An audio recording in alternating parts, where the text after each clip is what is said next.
నాయుడు నాయకత్వంలో ఒక దివాళా కనిపించాలి కదా. సాధారణంగా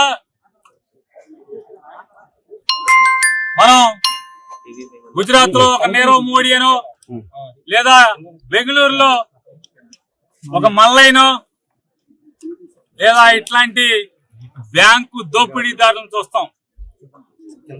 వాళ్ళ కంపెనీలన్నీ కూడా బ్యాంకుల్లో అప్పులు చేస్తాయి, కంపెనీ దివాళా చేస్తుంది, వాళ్ళ ఆస్తులు మాత్రం ఆకాశాన్ని అంటుతాయి. అట్లాగే నారా చంద్రబాబు నాయుడు, నారా లోకేష్ నాయుడు, పవన్ నాయుడు ఆస్తులు మాత్రం గడిచిన 15 మాసాలుగా కుప్పలు పేరుకుంటూ పోతున్నాయి. రాష్ట్ర ప్రభుత్వం మాత్రం ప్రజలు మాత్రం దివాళా తీయించే పరిస్థితులకు వస్తున్నారు.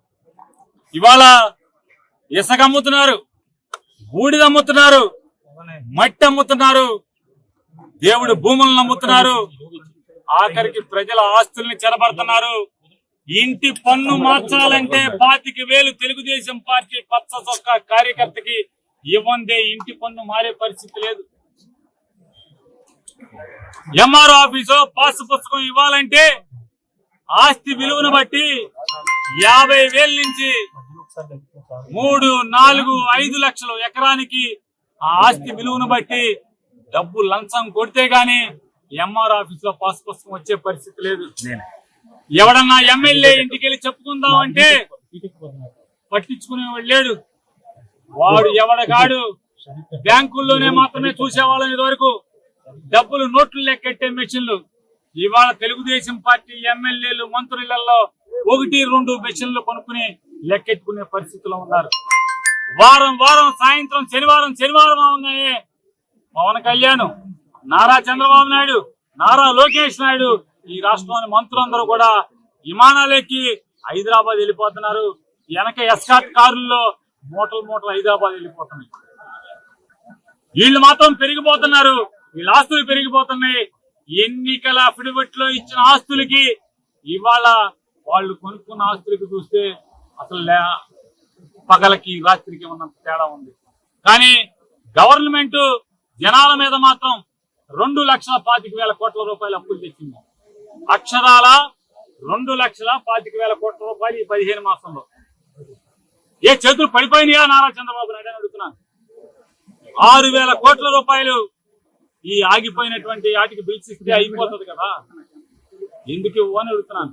ఎక్కడా చేయని విధంగా ప్రభుత్వం ఉందని ప్రైవేట్ చేయడం తొక్కలకు ఆలోచన అంటారు. కాబట్టి చంద్రబాబు ఎంత తొక్కలకు గారో ఇంతకు మించి చెప్పక్కర్లా. అలాగే చాలామంది మంత్రులు మాట్లాడుతున్నారు. మొన్న హోంమంత్రి గారు మాట్లాడారు, మచిలీపట్నం కాలేజీని చూపిస్తూ ఇక్కడ అసలు ఏమీ జరగట్లేదు, ఊరికే పైపైనా ఏమీ కట్టలేదు అన్నారు. ఈరోజు అది కడదామని చూపిస్తుంటేనేమో పోలీసుల్ని మన శాఖ వాళ్ళని అడ్డం పెట్టాం. ఇంత బాగుంది మన వ్యవస్థ. ఈరోజు మెడికల్ కాలేజు 2వ సంవత్సరం ఎగ్జామ్స్ రాస్తున్నారు పిల్లలు. ఈరోజు వెళ్ళి కావాలంటే కనుక్కోండి. మనం అంటే మన శాఖ మీద లేదు, ఏ శాఖ మీద లేదు కదా ఆలోచన. ఒకసారి కనుక్కుంటే తెలుస్తుంది. ఈరోజు పరీక్ష రాస్తున్నారు. ఇలా కాలేజీలు ఎట్ట అయితే ఇంకోవాళ్ళు వచ్చి అంటారు అసలు ఇది 2014 నుంచి 19 చంద్రబాబు గారు శాంక్షన్ చేస్తే అంట జగన్మోహన్ రెడ్డి గారు దీని మీద పేర్లు వేసుకుని మెడికల్ కాలేజ్ ఆయన కట్టానని చెప్పుకున్నా అంట. ఒకటి మీరు తెలుసుకోండి, మనం ఎన్డీఏతోనే పొత్తులో ఉన్నాం. 2021లో రాజ్యసభలో నీరజ్ శేఖర్ అని ఒక రాజ్యసభ సభ్యుడు ఉన్నాడు. నాకు తెలియకపోతే మీకు బాగా తెలుస్తుంది కదా, విషనరీ. వెళ్ళి కనుక్కోండి. 2021లో రాజ్యసభలో ఏం ప్రశ్న అడిగారు. మనం 2018 నుంచి ఎన్ని మెడికల్ కాలేజీలు కట్టామంటే 2014 ఫస్ట్ ఫేజ్ కింద 58 మెడికల్ కాలేజీలు కట్టాం. అలాగే 2018 సెకండ్ ఫేజ్ కింద 24 మెడికల్ కాలేజ్ శాంక్షన్ చేశామని చెప్పారు. మీరు ఆలోచించి చూస్తే 2014 నుంచి 19 ఎవరి ప్రభుత్వం? మన చంద్రబాబు గారి ప్రభుత్వం. మనం పొత్తులో ఉంది ఎవరితో? మోడీ గారితో. అయినా కూడా ఆ 58లో ఈ 24లో ఆంధ్రప్రదేశ్కి ఒక్క మెడికల్ కాలేజ్ కూడా శాంక్షన్ వేసావాలి. కానీ మనం పెద్ద మాటలు మనమే చేసేసామని. కొద్దిగా నిజాలు తెలుసుకుంటే మన ఎల్లో మీడియాలను ఆపి మిగిలిన మీడియాలకి చెప్తే తెలియజేస్తారు. అలాగే ప్రైవేటు పరానికి గవర్నమెంట్కి తేడా ఏంటంటున్నారు. ఇప్పుడు విలేకరులందరినీ ఒకటే ప్రశ్న అడుగుతానండి. మీ అబ్బాయికి మంచి ర్యాంక్ వచ్చింది, కౌన్సిలింగ్కి వెళ్ళాడు, ఆప్షన్లో మీకు గవర్నమెంట్ కాలేజ్ వచ్చింది, ప్రైవేట్ కాలేజ్ వచ్చింది. ఫస్ట్ ప్రయారిటీ ఏది ఇస్తారు? గవర్నమెంట్ కాలేజ్కే చూస్ చేసుకుంటాడు. ఎందుకు? అక్కడ విలువైన విద్య అందుద్ది, ఖచ్చితమైన మంచి ఫ్యాకల్టీ ఉంటుంది. అలాగే గవర్నమెంట్ రిలేటెడ్ అంటే బాధ్యత తీసుకుని చదివిస్తారు, కమర్షియల్గా ఉండదనే ఆలోచనతో ఫస్ట్ గవర్నమెంట్ కాలేజీని చూస్ చేసుకుంటారు. మరి ఇంత తొక్కలకు పాలన ఏంటో నాకు అర్థం కావట్లా. ప్రైవేటైజ్ చేస్తాం, దాంట్లో వింత ఉంది, దాంట్లో వింత. ఈరోజు జగన్మోహన్ రెడ్డి గారి కాలేజీలో ఏ కేటగిరీలో వచ్చిన సీట్లో 15,000 సంవత్సరం కట్టి చదువుకుంటున్నారు. రేపు ప్రైవేట్ కాలేజీలో అదే ఫీజు పెడతారా? చెప్పాలి. అరే ఎర్రబుక్ గురించి మాడితే ఒకటికి గుండెపోటు వచ్చింది భయ్. ఇంకొకటి పరిస్థితి ఎలా ఉందో మీకు బాగా తెలుసు కదా. ఏదో మాట్లాడేశాడు, నా గురించి మాట్లాడినప్పుడు నేను బాధపడలా. ఎప్పుడైతే మా తల్లి జోలికి వచ్చాడో ఆనాడే నేను ఫిక్స్ అయ్యా. టైం వస్తుంది మీకు చూపిస్తారా ఒక్కొక్కటి సంగతి. చూశారు కదా పరిస్థితి. ఏనా తల్లి జోలికి వస్తే వదిలిపెడతాం మనం?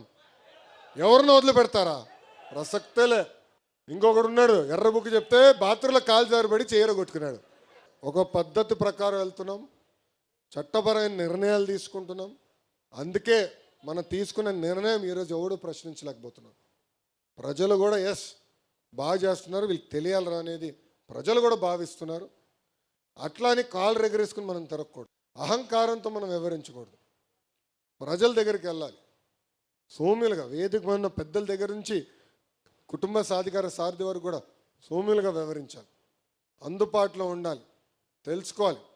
దేవుడు కూడా అందరి కోరికలు తీర్చలేడు, కానీ మనవంతు మనం ప్రయత్నించాలి.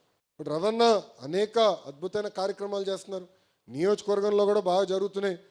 కానీ నేను కోరేది కూడా ఏంటంటే, మన వార్డు అధ్యక్షులు ఉంటారు, మండల అధ్యక్షులు ఉంటారు, అధికారులు వాళ్ళు గుర్తించాలా, వాళ్ళు అడిగింది కోరిన పనులు చేయాల్సిన బాధ్యత కూడా వాళ్ళ పైన ఉంది.